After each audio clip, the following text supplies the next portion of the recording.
Hello there, I'm Dan and welcome back to Fizzy Good Smell Nice, my little fragrance channel for all things scent. So today we're going to do something a little different. We've got here the newly released L'Homme à la Rose by Maison Francis Kurkdjian. I picked this one up just before the lockdown, so we're going to have a review. I'd also like to try something a little bit different today. I thought it'd be nice if we tried to do a first react to the fragrance, or as close to first. I did smell it at the store. However, there's a little bit of a problem, because then how do you evaluate the dry down, the base notes in the middle? And that is equally as important too. We've all been there where we've bought a fragrance solely on the top notes, only to be disappointed afterwards at how it smelled after a couple of hours. So what I did was I sprayed a few samples here, 2 hours and 4 hours before, and a little bit before that. However, I promise you, not a molecule entered my nose, and I didn't smell it at all. Believe me. So here we are, and we've got the little bottle here. It's obviously the classic design here. They've got a little. I don't know if you can see there. They've put a little. I always like it when they do a back logo or something hidden. Shows that they care. Something a little, just a nice little touches. And when you get to products like these, it's the little touches that count. So, without further ado, let's have a little reaction here. Let's have a little bit of a smell.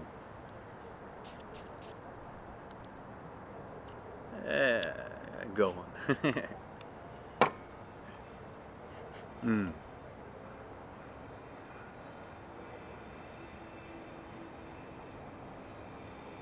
It's got a very beautiful top note of, immediately I get something green, a little bit like hyacinth, and for those who haven't smelt it, something like that, very much like the stem of a flower, stem of a rose even. It's hyacinth also to me reminds me of, for those of Asian persuasion, when you freshly cut chopped chilies and you get that dry greenness as opposed to something, wet and moist and foresty. There's also a very beautiful tart, sharp citrus, maybe something like grapefruit, as opposed to sweeter orange or something along those lines. And of course, like most modern male colognes, you've got that strong, ambery bottom kind of happening there. Chemicals like ambroxan, maybe ambroxanide. I also smell something a little bit like the rest of his other lines. What's that? Aqua Celestia, pardon. It's got that same kind of watery, sweet, floral heart there. At the same time, it still remains masculine, but it's got the modern kind of, I wouldn't say fougere touch, but that definitely watery cologne feeling as well. So definitely is in line with the rest of the brand DNA. It's not a radical departure, but I guess that's sometimes what you want in a fragrance, especially for male ones. Let's smell the middle notes there and the dry down as well. Ooh. You definitely get, of course, the amber notes there. Of course, the top and the green is gone, and the citrus. You also get something a bit warmer. That same kind of note that's in Baccarat Rouge, but obviously less pronounced. Maybe something like labdanum, or something phenolic, but reduced, and but still in keeping with the DNA. Yeah, and then there's a nice little musky finish there. So after that, those initial reactions, what would I recommend? Would I recommend this fragrance?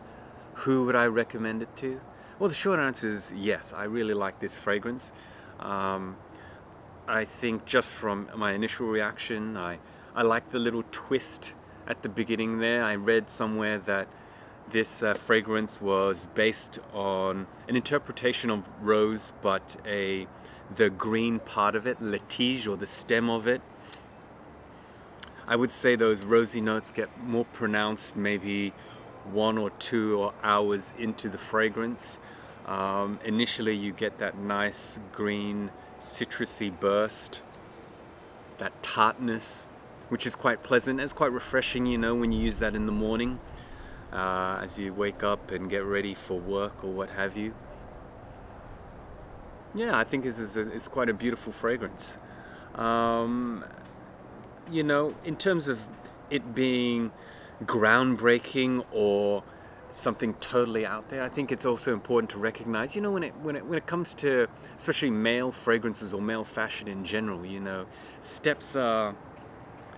progress is made in baby steps, in inches rather than yards or leaps and bounds. I mean, that's just the nature of of male fashion, I guess. And I guess an analogy would be, I mean, you know, we were all, you know, when you were younger and you got your first job and you were really excited, and then your uncle takes you, you know, we're going to get you a business suit, and you go to this suburban store, and there's 2 old guys outside smoking, playing checkers, and you go in and say, welcome, your first suit. Here we have all the colors.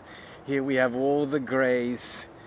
And there we have a couple of different shades, and yeah, a few navies, and that's it, you know. So male fashion, I think it's very similar in fragrance as well. It's the trend, modern trend is definitely towards that, those strong amber, you know, projective kind of chemicals and woody notes. And so in this regard, yes, this fragrance does follow in those footsteps. However, where I would say it's more original in the sense that it's just a slight twist, you know. It's got that little, that kind of, that tige, that little rose, that little flower that's just poking out of the background, that nice sharp green note at the beginning, you know, and maybe that's enough. Anyway, that is my first reaction to this fragrance. I hope you enjoyed it, and see you all next time.